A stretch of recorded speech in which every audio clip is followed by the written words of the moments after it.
একসময় একটি ছোট গ্রামে লীলা নামে একটি কৌতূহলী মেয়ে বাস করত। এক রৌদ্রোজ্জ্বল সকালে তিনি নিকটবর্তী বনে প্রবেশ করেন, যা এর জাদুকথার জন্য পরিচিত। সে ঘুরতে ঘুরতে একটা ঝলমলে স্রোতে আছড়ে পড়ল। এটি অনুসরণ করে তিনি একটি প্রাচীন ওক গাছের গোড়ায় একটি ছোট উজ্জ্বল দরজা খুঁজে পেলেন। নটি ব্যাখ্যা করেছিলেন যে বনের জাদু ম্লান হয়ে যাচ্ছে কারণ মন্ত্রমুগ্ধ ফুল, যা বনকে জীবন দিয়েছে, শুকিয়ে যাচ্ছে।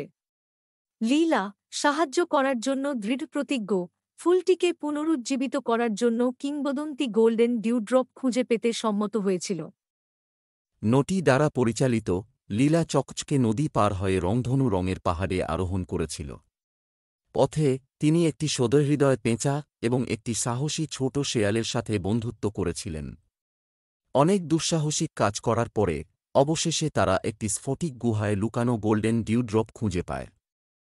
প্রাচীন ওক গাছে ফিরে এসে লীলা সাবধানে শিশিরবিন্দু ঢেলে দিলেন মন্ত্রমুগ্ধ ফুলের ওপর।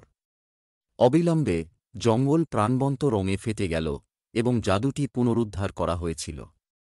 পশুরা উল্লাস করে এবং নটি লীলাকে শক্ত করে জড়িয়ে ধরে। সেই দিন থেকে লীলা ম্যাজিক ফরেস্টের নায়ক হয়ে ওঠে।